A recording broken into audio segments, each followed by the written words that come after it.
mindful listening and speaking. Communication as nourishment.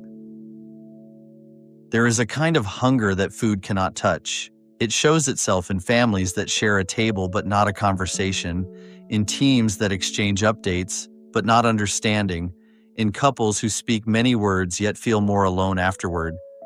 Thich Nhat Hanh says in The Art of Communicating that communication is a source of nourishment, and like every kind of nourishment, it can help us heal or quietly make us sick.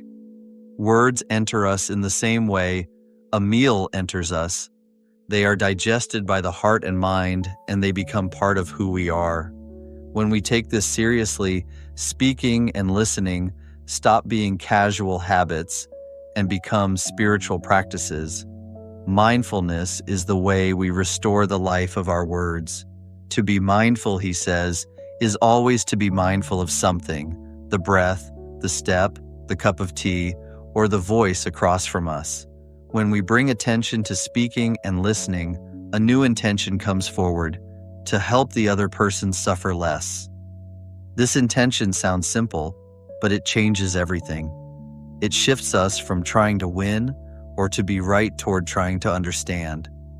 It turns conversation from a contest into a form of care. Deep listening comes first.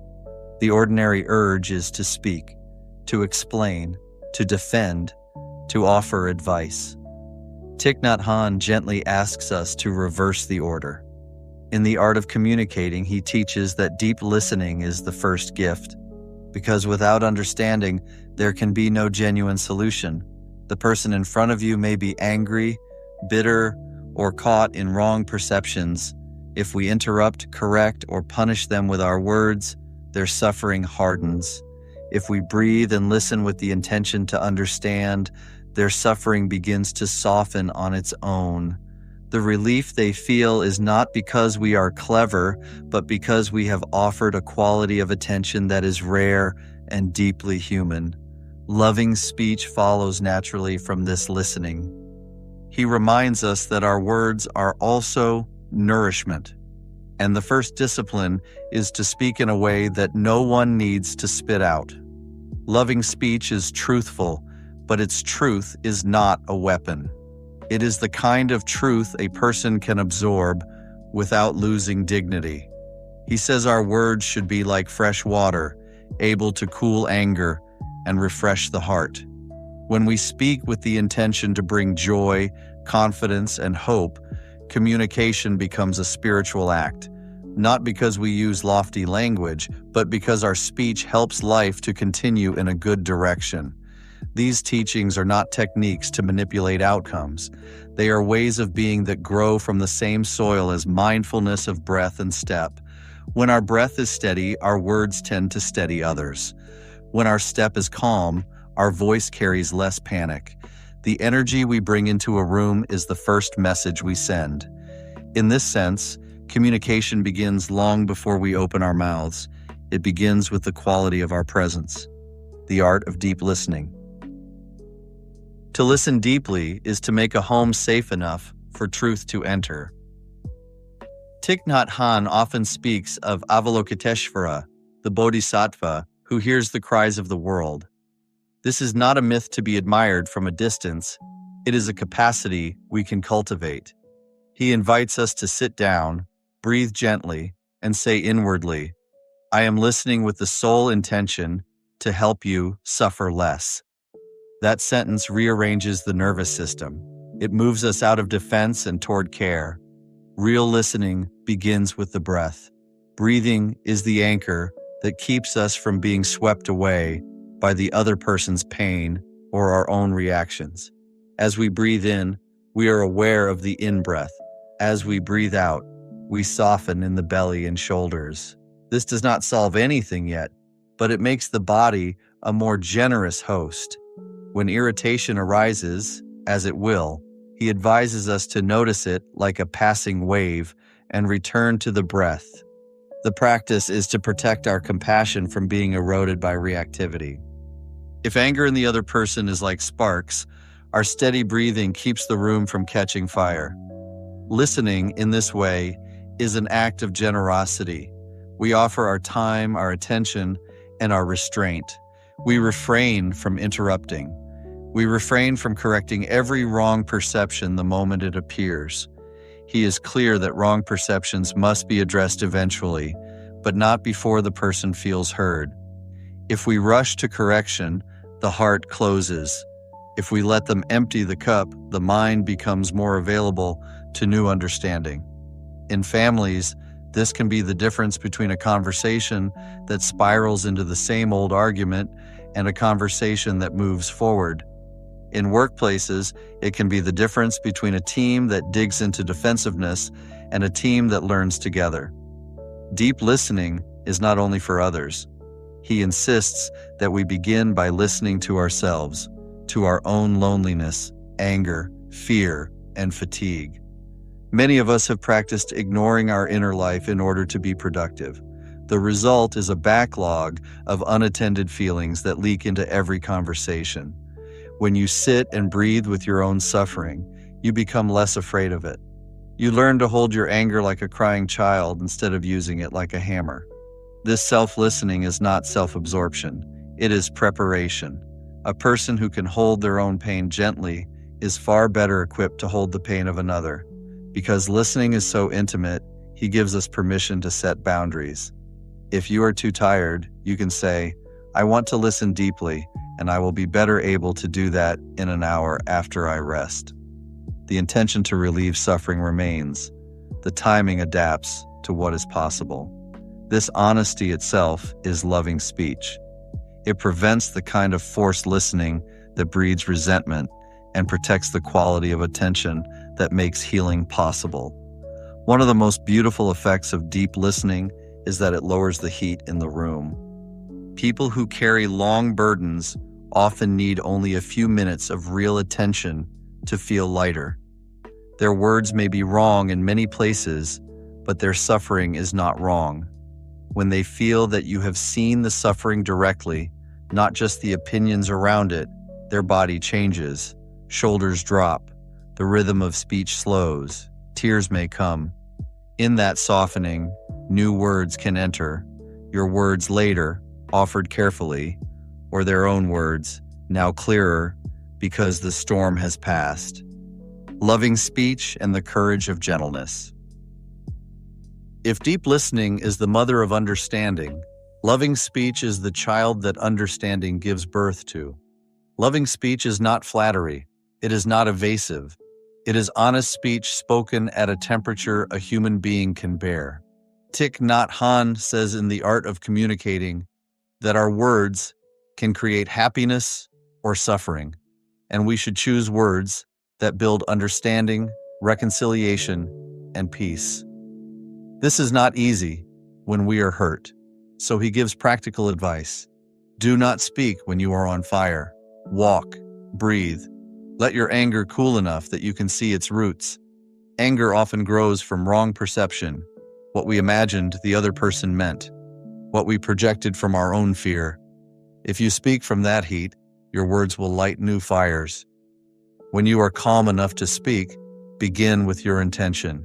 You can say, "I want to understand you better," or "I want us to suffer less," or "I care about this relationship." Then speak concretely about what happened and how it felt, without accusation. The difference between "you never listened to me" and "when I was sharing just now, I felt unseen" is the difference between a charge and an opening. Loving speech is the refusal to dehumanize while still telling the truth. It is the courage to be specific rather than global, to make a request rather than an attack. He often recommends a simple structure for hard conversations. A moment of appreciation first, then the concern, then a constructive request. Appreciation is not manipulation. It is recognition that the other person is more than their mistake. This recognition keeps both hearts available. The concern then lands in a wider field of goodwill. The request makes a path forward visible. Each element is an expression of love in the active sense, not as sentiment, but as a commitment to the well-being of all involved. Loving speech also includes the discipline to not say what should not be said. We learn to abstain from gossip, from exaggerations that turn a story into a dagger, from spreading things we do not know to be true. He includes these in the fourth mindfulness training on loving speech and deep listening, where we commit not to use words that create division and to make every effort to reconcile and resolve conflicts, however small. This training is not a rule book for saints. It is a set of promises designed to keep our communities human. If we fail, we return to the training, apologize, and begin again. There is tenderness here that cannot be faked. He often says that loving speech is a form of generosity because it costs us a little pride and gives the other person room to breathe. A kind word offered at the right time can open a locked door. A simple, "I see how hard you have been trying," can loosen the fist of defensiveness. A thank you, spoken before a critique, can prevent the critique from becoming a humiliation. These are not tricks. They are expressions of respect. Respect is the foundation on which all true communication rests. Obstacles on the path and how to meet them. If these practices were easy, we would not be so hungry for them. The obstacles are real: speed, distraction, resentment, fear. We live in a world that measures value in quickness and noise. Silence feels suspicious. Slowness feels like failure. Thích Nhất Hạnh offers a counterculture of simple, repeatable gestures that bring sanity back into reach. The first obstacle is the habit of reactive speech. We feel a sting and we sting back.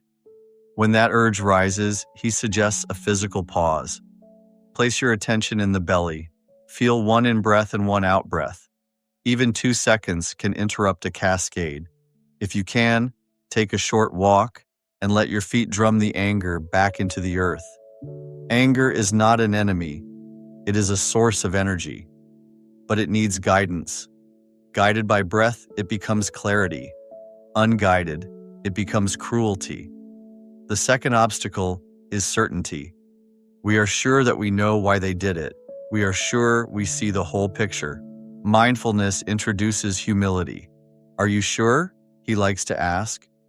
When you ask this sincerely, the mind opens a window. You remember that perception is only partially accurate, filtered through mood, history, and fear. From this humility, a wiser sentence appears. When you said that, I told myself you didn't care. Is that true? This is loving speech used to test a perception rather than to punish a person. Often, wrong perception dissolves a conflict faster than any argument can. The third obstacle is fatigue. We cannot listen deeply if we are chronically exhausted. He urges us to rest before we rupture. Rest is not laziness. It is preparation for love.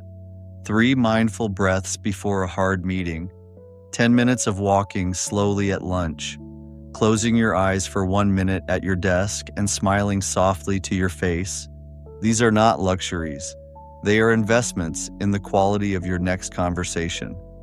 A tired nervous system hears threat everywhere and speaks from survival. A rested nervous system is capable of nuance. The fourth obstacle is pride. Pride makes apologies rare and repairs slower than they need to be. He treats apology as a skill of the brave. To say, I see that I hurt you, I am sorry, I want to understand so I can care for you better, is not to lower yourself. It is to become fully human. The person you apologize to may not be ready to forgive. Your apology is still part of the healing field. It keeps your own heart supple and invites time to do its work. Finally, there is the obstacle of despair. After many failed conversations, it is easy to conclude that change is impossible. He responds with patience made practical. Do a little, consistently. One conversation where you listen 5 minutes longer than usual. One quarrel where you leave and return calm. One email rewritten to remove heat and add clarity. These small acts of fidelity gather power. Communication is a garden, watered daily. It becomes a place where life can grow again. Building Sangha with words. Sangha is the word he uses for a community that practices together. Communication is how we build such a community, whether at home, in a neighborhood, or at work. He warns that many families and teams break not from lack of love, but from lack of skill. The skills are not mysterious. They are the same ones taught throughout his books. Breathe, return, listen, speak kindly, repair quickly. In a household, this might look like a weekly time to sit quietly for a few minutes and then share. Each person speaks from the heart. Each person listens without interrupting. The goal is not to solve, it is to know and be known. When solutions are needed, they arise from understanding rather than anxiety. In The Art of Communicating, he notes that when mutual understanding is nourished, many problems become smaller on their own. Even a small ritual, lighting a candle, pausing for 3 breaths, can mark this time as different from the swirl of ordinary days. In a workplace, Sangha can be as modest as 2 colleagues who agree to be bells of mindfulness for one another. Before a difficult presentation, they take a full breath together. After a tense meeting, they walk the length of the hallway quietly. If they are leaders, they begin gatherings with a brief pause to arrive, signaling that the quality of attention matters as much as the quantity of agenda. They reward listening in public, not just winning. They praise clarity without aggression and curiosity without cynicism. Culture shifts in small, repeated gestures. Between communities, loving speech becomes diplomacy of the heart. He has long taught that reconciliation between groups begins with the same 2 practices: deep listening and loving speech, extended with patience. We cannot wish away differences in history or interest, but we can refuse to let those differences be inflamed by careless words. We can train ourselves to recognize the humanity on the other side and to speak in ways that protect that humanity, even as we disagree. In this sense, communication is part of peace work. A single unwise sentence can do great harm. A single wise sentence can reopen a path that seemed closed. The 4th mindfulness training is the collective promise that holds all this together. It begins by acknowledging the suffering caused by unmindful speech and the inability to listen. Then it commits us to cultivate loving speech and deep listening in order to bring joy and relieve suffering. It asks us to speak truthfully in ways that inspire confidence and hope, to avoid spreading what we do not know to be true, to refrain from words that cause division, to make every effort to reconcile and resolve conflicts, however small. Read aloud. This training can sound idealistic. Lived in small ways, it becomes simply the art of being human with other humans. The quiet power of a single sentence. There is a story he repeats in many forms, not as a precise anecdote, but as a pattern. A child or a partner or a coworker is suffering, and the person who loves them wants to help. Advice is offered and rejected. Corrections are made and resented. Then, after a breath, the person remembers to listen. They ask, "Can you tell me more?" They say, "I am here for you." They add, "I did not understand. I want to try again." Nothing spectacular occurs, but the air changes. The one who was tight loosens. The one who was loud lowers their voice. The problem is still present, but the field in which it lives is kinder. This is the quiet power of a single sentence, spoken with the right energy. "I may be wrong. Please help me see. I hear that you are hurt. I want to understand what I did. What do you need from me right now? Can we begin again?" These are not magic words. They are keys that work because they are made of listening.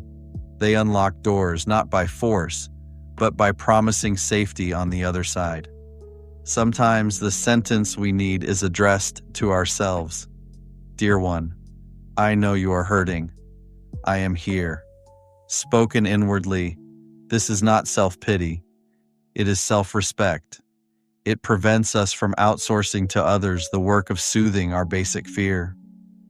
When we can hold ourselves with such a sentence, we are less likely to lash out, less likely to beg words from others that they cannot give in the way we want them.